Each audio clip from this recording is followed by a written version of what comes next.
서울 서초구 반포동의 고급 오피스텔 35층. 아침 7시 동쪽 창문으로 스며드는 햇살이 대리석 바닥에 긴 그림자를 그렸다. 정하윤은 거실 소파에 앉아 에스프레소 잔을 천천히 입술에 댔다. 크림색 실크 블라우스에 검은색 테일러드 팬츠를 입은 그녀의 모습은 여느 재벌가 며느리와 다르지 않았다. 벽에 걸린 대형 TV에서는 아침 뉴스가 흘러나왔다. 정상건설 3분기 실적 호조. 아버지 회사 소식이었다. 하윤은 무표정하게 뉴스를 바라봤다. 어린 시절부터 들어온 이야기들이었다. 주가, 수주, 분양률, 그녀의 인생을 규정하는 숫자들. 거실 한편에서는 민도현이 검은색 정장 재킷을 입으며 서둘러 준비하고 있었다. 그의 손목에는 롤렉스 데이토나가, 목에는 에르메스 넥타이가 완벽하게 매어져 있었다. 대형 로펌 파트너답게 흠잡을 곳 없는 외모였지만 그의 눈빛에는 차가운 계산이 숨어 있었다. 오늘 아버님 골프 모임 있다면서. 시간 확인했어? 도연의 목소리는 여느 때처럼 업무적이었다. 오후 2시요. 하윤이 간단히 답했다. 그럼 나는 김 의원 만나고 저녁 늦을 것 같아. 먼저 자고 있어. 8년의 결혼 생활 동안 이런 대화가 전부였다. 사랑도, 다정함도, 심지어 관심도 없는 대화. 하윤은 도연이 현관문을 닫는 소리를 들으며 한숨을 쉬었다. 이것이 그녀가 꿈꿔왔던 결혼이었을까? 오전 10시. 하윤은 정상건설 기획실에서 회의를 준비하고 있었다. 아버지, 정 회장이 맡긴 문화재 복원 사업 프레젠테이션이었다. 그녀는 서울대 미술사학과를 졸업한 후 하버드에서 문화재 보존학 석사를 취득했다. 단순한 재벌가 딸이 아닌 실력으로 인정받고 싶었던 것이다. 하윤 이사님, 자료 검토 완료했습니다. 비서가 두꺼운 파일을 건넸다. 수고했어요. 오후 회의 전에 한 번 더 검토해 볼게요. 하윤은 자료를 넘기며 복잡한 심정을 숨겼다. 일은 보람있었지만 집으로 돌아가면 다시 냉랭한 현실이 기다리고 있었다. 도연과의 관계는 해가 갈수록 더 멀어져만 갔다. 아예 없는 8년. 그들은 서로에게 점점 무관심해졌다. 점심시간. 하윤은 혼자 근처 한 식당에서 식사를 했다. 예전에는 도연과 함께 외식을 자주 했지만 이제는 각자 시간을 보내는 게 편했다. 그녀는 스마트폰을 보며 도연의 마지막 메시지를 확인했다. 늦을 것 같아. 일주일 전에 온 메시지였다. 오후 회의는 성공적이었다. 정 회장은 딸의 발표를 자랑스러워했다. 역시 우리 하윤이야. 이런 일이라면 아빠가 안심하고 맡길 수 있어. 하지만 하윤의 마음 한편에는 허무함이 자리했다. 일의 성공도 아버지의 인정도 모든 것이 있었지만 정작 가장 가까워야 할 남편과는 점점 멀어져만 갔다. 오후 5시 30분. 하윤은 회사를 나서며 도연에게 전화를 걸었다. 여보, 저녁 같이 먹을까요? 오랜만에 먼저 제안하는 것이었다. 미안. 오늘은 정말 안 될 것 같아. 급한 사건이 생겨서 전화가 끊어졌다. 하윤은 실망감을 숨기며 차에 올랐다. BMW X5 결혼기념일에 도연이 선물한 차였다. 하지만 이제는 그마저도 공허해 보였다. 강남대로를 달리며 하윤은 창밖을 바라봤다. 퇴근 시간의 서울은 여전히 바빴다. 사람들은 모두 어디론가 급히 향하고 있었다. 그녀도 집으로 향하고 있었지만 그곳에서 기다리는 것은 또 다른 침묵뿐이었다. 신호등이 바뀌었다. 하윤은 서서히 출발했다. 그때였다. 하윤은 충격에 휩싸였다. 사고 열흘 전에 거액의 생명보험을 추가로 가입했다고? 그리고 차세빈과 불륜관계라고? 물론이야. 장인어른께는 계속 좋은 사위 노릇을 할 거야. 하윤이 없어도 정상건설과의 관계는 유지해야지. 세빈아, 조금만 더 기다려. 곧 우리만의 시간이 올 거야. 전화가 끊어진 후 도연은 하윤의 침대 곁으로 다가왔다. 그의 손이 하윤의 이마를 스쳤다. 미안해, 하윤아. 하지만 이게 우리 모두를 위한 길이야. 하윤은 온몸에 힘을 다해 움직이려 했지만 소용없었다. 그녀는 자신의 몸에 갇힌 채로 남편의 배신을 목격하고 있었다. 다음 날 오전, 정 회장이 병실을 찾았다. 58세의 정 회장은 평소보다 많이 늙어 보였다. 유일한 딸의 사고가 그를 얼마나 괴롭히고 있는지 알 수 있었다. 우리 하윤이 아빠가 너무 바빠서 신경을 못 써줬나? 정 회장의 목소리에는 자책이 섞여 있었다. 아버님, 너무 자책하지 마세요. 이런 일은 누구의 잘못도 아니에요. 도연이 위로하는 척했다. 도연이 내가 있어서 다행이야. 하윤이가 깨어나면 내가 잘 돌봐줘야 한다. 물론입니다. 하윤이는 제 소중한 아내니까요. 하윤은 속으로 비명을 질렀다. 아빠, 속지 마세요. 이 사람은 내 죽음을 바라고 있어요. 하지만 그녀의 목소리는 밖으로 나오지 않았다. 심장 박동 측정기만이 그녀의 격한 감정을 보여줄 뿐이었다. 의사 선생님은 뭐라고 하던가? 아직 확실한 진단을 내리기 어렵다고 합니다. 뇌파 검사 결과를 더 지켜봐야 한다고. 정 회장은 딸의 손을 잡았다. 하윤아, 아빠야. 빨리 일어나서 아빠 걱정 좀 그만 시켜라. 하윤은 아버지의 따뜻한 손길을 느꼈다.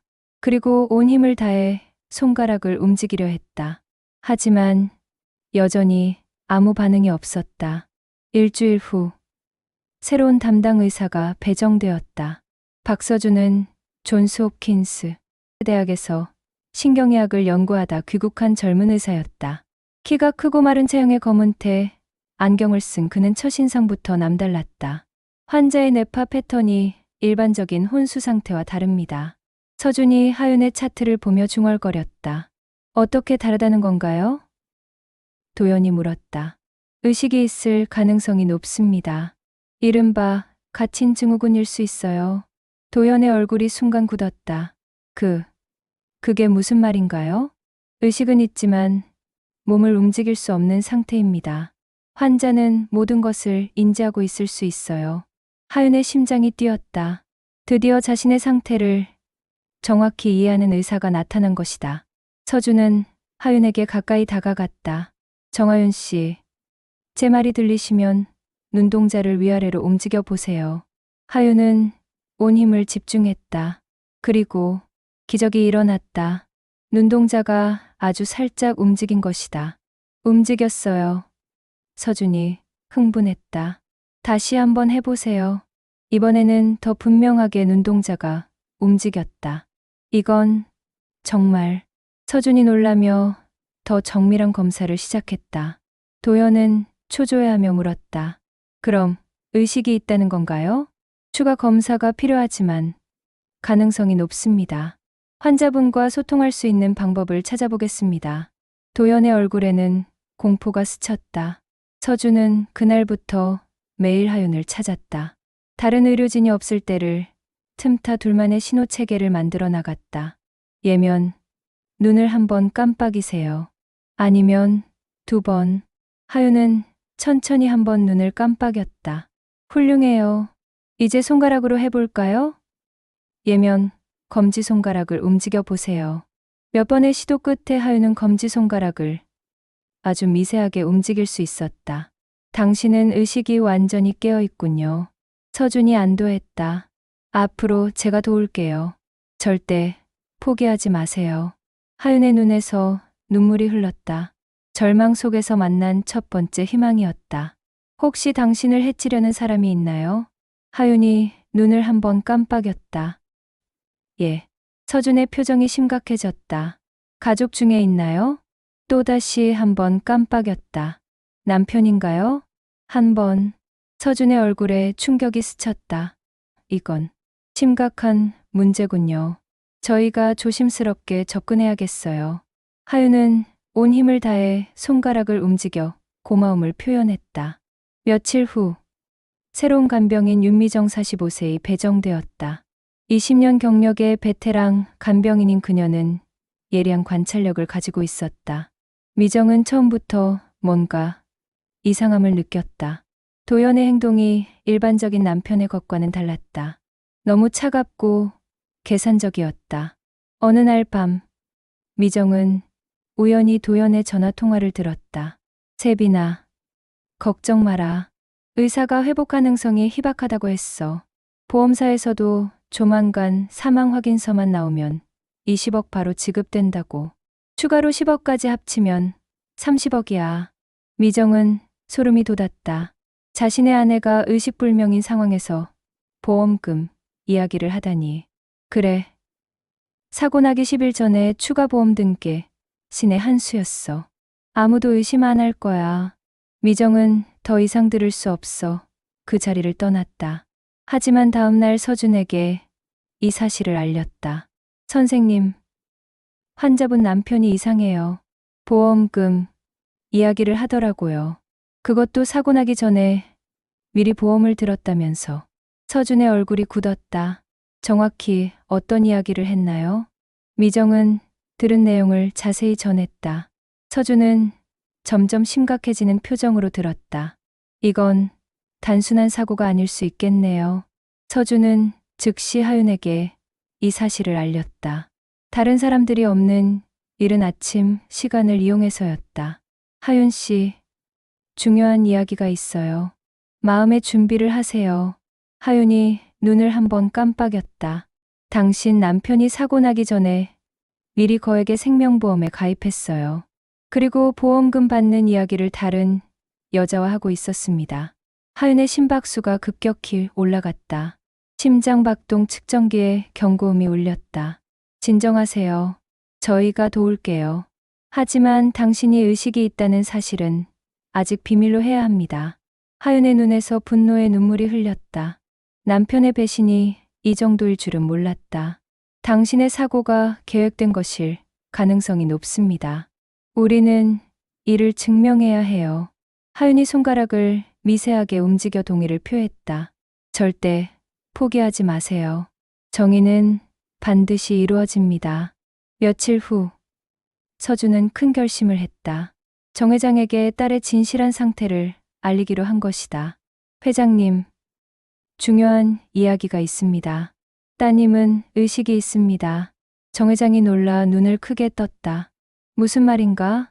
갇힌 증후군이라는 상태입니다. 의식은 깨어있지만 몸을 자유롭게 움직일 수 없는 거죠. 그럼 하윤이가 모든 걸 알고 있다는 말인가? 그렇습니다. 그리고 서준은 잠시 망설였다. 사위분에 대한 충격적인 사실도 알고 있습니다. 서준은 도연의 보험 가입과 불륜, 그리고 보험금에 대한 대화 내용을 모두 전했다. 정 회장의 얼굴이 분노로 일그러졌다. 그놈이 감히. 하지만 섣불리 행동하면 안 됩니다. 법적으로 확실한 증거를 확보해야 해요. 정 회장은 딸의 손을 꽉 잡았다. 하윤아, 아빠가 반드시 복수해 줄게. 하윤이 눈을 깜빡이며 고개를 살짝 끄덕였다. 정 회장은 딸의 반응을 보고 더욱 확신했다. 내 친구 중에 변호사가 있어. 김태훈이라고. 이런 사건 전문가야. 김태훈 변호사는 정 회장의 오랜 친구이자 형사사건 전문가였다. 그는 사건의 전모를 듣고 즉시 대응책을 제시했다. 증거가 필요합니다. 먼저 보험 가입 내역을 조사해야 하고 트럭 운전사도 찾아야 해요. 트럭 운전사요? 사고가 정말 계획된 것이라면 운전사에게 돈을 준 증거가 있을 겁니다. 계좌 추적을 해봐야죠. 김태우는 신뢰할 만한 사립 탐정을 고용했다. 그리고 도연의 모든 행적을 조사하기 시작했다. 일주일 후, 첫 번째 결과가 나왔다. 회장님, 큰일 났습니다. 김태훈이 흥분해서 전화했다. 트럭기사 계좌로 사고 당일 5천만 원이 입금됐어요. 송금인은 민도연입니다. 정 회장의 주먹이 떨렸다. 그 계좌식이 정말로 더 있습니다. 차세빈과의 불륜도 확인됐어요. 한남동 아파트 계약서에 두 사람 이름이 공동 명의로 되어 있습니다. 언제부터였나? 최소 1년 전부터로 보입니다. 그리고 보험금 30억이 나오면 즉시 결혼할 계획도 세워져 있어요. 정 회장은 분노를 참으며 딸의 병실로 향했다. 김태훈의 조언에 따라 병실에 소형 녹음기가 설치되었다. 도연이 또다시 차세빈과 통화할 때를 대비한 것이었다. 그리고 3일 후 결정적인 순간이 왔다. 세빈아, 의사가 하윤이 상태가 더 나빠졌다고 해. 이제 정말 얼마 안 남은 것 같아. 하윤은 분노로 온몸이 떨렸지만 꾹 참았다. 응. 트럭 기사한테 준 돈, 걱정 마. 흔적 없이 처리했어. 단순 교통사고로만 보일 거야. 아무도 의심 안 해. 보험회사에서 연락 왔어? 아, 진단서만 나오면 바로 지급된다고? 그럼 다음 주면 될 것 같은데. 세빈아, 조금만 더 기다려. 곧 우리만의 세상이 될 거야. 장인어른은 계속 속여가면서 회사 지분도 넘겨받을 수 있을 거고. 모든 대화가 또렷하게 녹음되었다. 한편 사립탐정은 트럭기사 박만수를 찾아냈다. 그는 부산에서 올라온 개인 사업자였다. 김태훈이 직접 만나러 갔다. 박 씨, 우리는 모든 걸 알고 있소. 민도연에게서 돈 받고 일부러 사고 낸 거 맞지? 박만수는 처음에는 발뺌했지만 계좌 내역을 보여주자 결국 무너졌다. 제발, 가족이 있어요. 빚 때문에 어쩔 수 없었습니다. 정확히 어떤 지시를 받았나? 교차로에서 신호 위반해서 BMW를 받으라고. 하지만 죽이라고는 안 했어요. 단지 크게 다치게만 하라고. 돈은 얼마나 받았나? 5천만 원. 미리 2천만 원 받고 나머지는 사고 후에. 모든 자백이 녹음되었다. 김태우는 모든 증거를 정리해서 검찰에 고발했다. 녹음 파일, 계좌 추적 자료, 트럭 기사의 자백서, 보험 가입 내역까지 완벽한 증거들이었다. 서울중앙지검 강력부에서 수사가 시작되었다. 박형준 검사 42세가 사건을 맡았다. 이 정도면 충분히 기소 가능합니다. 박 검사가 자신 있게 말했다. 살인미수와 보험 사기, 그리고 교사죄까지 적용할 수 있어요. 긴급 체포 영장이 발부되었다. 그날 저녁 도연이 병실을 나서는 순간 수사관들이 기다리고 있었다. 민도연 씨, 살인미수 및 보험 사기 혐의로 긴급 체포합니다. 뭐라고요? 이게 무슨 소리예요? 묵비권을 행사할 수 있으며 수갑이 채워지는 순간 도연의 얼굴이 창백해졌다.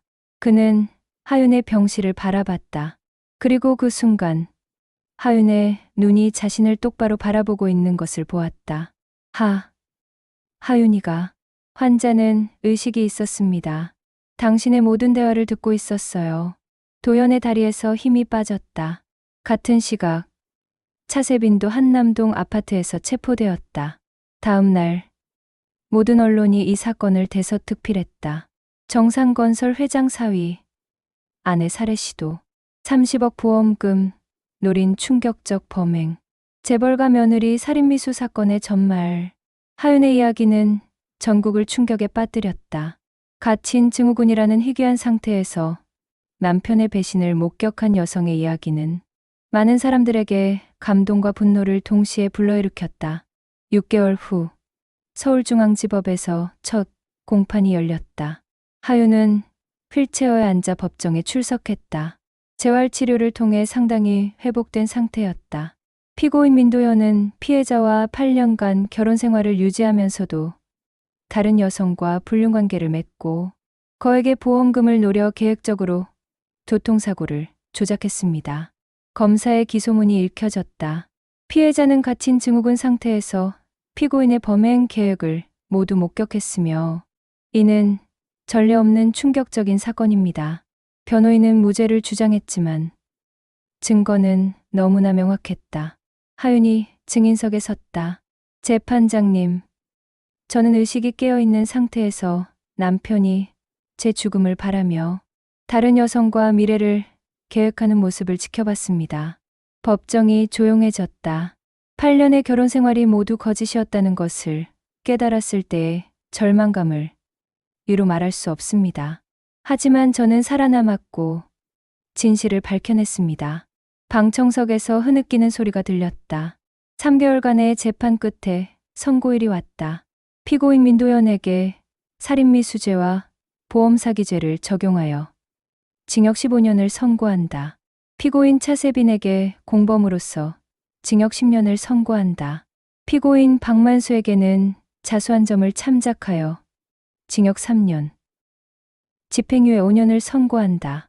방청석에서 박수가 터져 나왔다. 하윤은 조용히 눈물을 흘렸다. 분노의 눈물이 아닌 해방의 눈물이었다. 선고 후 1년이 지났다. 하윤은 집중적인 재활치료를 통해 상당한 회복을 보였다. 여전히 휠체어를 사용하지만 상체는 자유롭게 움직일 수 있게 되었고 말도 할 수 있었다. 서준은 그녀의 치료를 끝까지 담당했다. 의사와 환자의 관계를 넘어선 특별한 인연이 되어 있었다.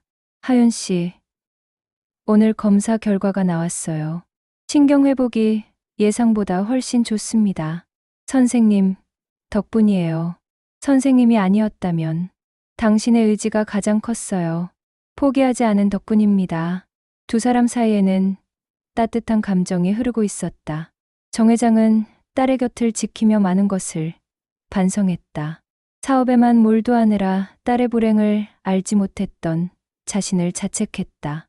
하윤아, 아빠가 미안해. 내 결혼 생활을 제대로 살펴보지 못했구나. 아빠, 그건 아빠 잘못이 아니에요.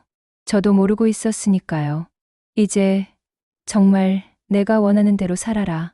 아빠는 내 선택을 지지할게. 하윤은 아버지의 손을 잡았다. 부녀 간의 진정한 화해였다.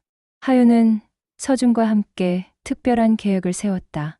자신과 같은 환자들을 위한 의료, 복지, 재단을 설립하는 것이었다. 갇힌 증후군 환자들은 의식이 있지만 소통할 방법이 없어서 더 고통스러워해요. 이들을 위한 특별한 치료 시설을 만들고 싶어요. 정 회장은 딸의 뜻을 전폭적으로 지원했다. 정상건설의 사회공헌 사업으로 하윤희망 재단이 설립되었다. 재단 설립 준비를 하면서 하윤과 서준은 더 가까워졌다. 서준은 조심스럽게 마음을 표현했다. 하윤 씨, 저 당신에게 특별한 감정을 가지고 있어요. 하윤은 잠시 놀랐지만 자신도 같은 마음이었다는 것을 알았다. 저도 선생님이 특별해요. 제가 가장 어두웠을 때 빛이 되어 주셨으니까요. 하지만 제가 의사이고 당신이 환자였기 때문에 이제는 아니잖아요. 이제 우리는 같은 꿈을 가진 동반자예요. 두 사람은 서로를 바라보며 미소 지었다. 하윤희망재단은 성공적으로 운영되고 있었다. 갇힌 증후군 환자들을 위한 특별한 의료, 시설이 문을 열었고 많은 환자들이 새로운 희망을 찾았다. 하윤과 서준은 결혼을 발표했다. 정 회장은 딸의 행복을 진심으로 축하했다. 이번에는 정말 행복하게 살아라. 우리 딸. 네, 아빠. 이제는 진짜 제가 원하는 삶을 살 거예요. 결혼식은 소박하지만 따뜻했다. 하윤을 돌봐준 간병인 미정도, 변호사 김태훈도, 그리고 재단에서 치료받는 환자들도 모두 참석했다. 결혼 6개월 후, 하윤은 한강공원에서 서준과 함께 산책을 하고 있었다. 휠체어에 앉아 있지만 그녀의 얼굴은 그 어느 때보다 밝았다. 여보, 후회하지 않아요? 저 같은 사람과 결혼한 것? 무슨 소리예요? 당신은 제가 만난 가장 강한 사람이에요. 그 어떤 시련도 굴복하지 않았잖아요. 그때는 정말 절망적이었어요. 하지만 이제는 알겠어요. 그 모든 고통이 진짜 행복을 위한 과정이었다는 걸. 노을이 한강을 붉게 물들이고 있었다. 하윤은 하늘을 바라보며 속삭였다. 도연아, 고마워. 내 배신이 없었다면 진정한 사랑이 무엇인지 몰랐을 거야. 서준이 그녀의 손을 잡았다. 앞으로도 계속 함께 걸어가요. 어떤 어려움이 와도. 네. 이제는 정말 두렵지 않아요. 당신이 있으니까요. 두 사람의 그림자가 석양 속에 길게 늘어졌다. 하윤은 마침내 진정한 자유를 찾았다. 몸의 자유는 제한되었지만 마음은 그 어느 때보다 자유로웠다. 하윤 희망재단은 전국적으로 확산되었다. 갇힌 증후군 환자들을 위한 혁신적인 치료법이 개발되었고 나는 환자들이 새로운 삶을 찾았다. 하윤은 자신의 경험을 담은 자서전 갇힌 몸, 자유로운 영혼들 출간했다. 이 책은 베스트셀러가 되었고 많은 사람들에게 희망의 메시지를 전했다. 도연은 감옥에서 형을 살고 있었다. 그는 늦게나마 자신의 죄를 뉘우치며 하윤에게 진심 어린 사과 편지를 보냈다. 하윤은 그 편지를 읽고 모든 것을 용서했다. 증오는 자신을 더 괴롭힐 뿐이라는 것을 깨달았기 때문이다. 어느 봄날 하윤은 재단 사무실에서 새로운 환자의 편지를 읽고 있었다. 하윤 이사님께 저도 갇힌 증후군 환자입니다. 선생님의 이야기를 듣고 용기를 얻었습니다. 저도 포기하지 않을게요. 하윤의 눈에 눈물이 맺혔다. 행복의 눈물이었다. 자신의 고통이 다른 사람들에게 희망이 되고 있다는 사실이 그녀에게는 가장 큰 보상이었다. 창밖으로 벚꽃이 흩날리고 있었다. 하윤은 미소 지으며 답장을 쓰기 시작했다. 포기하지 마세요. 어둠이 깊을수록 새벽은 더 아름답습니다.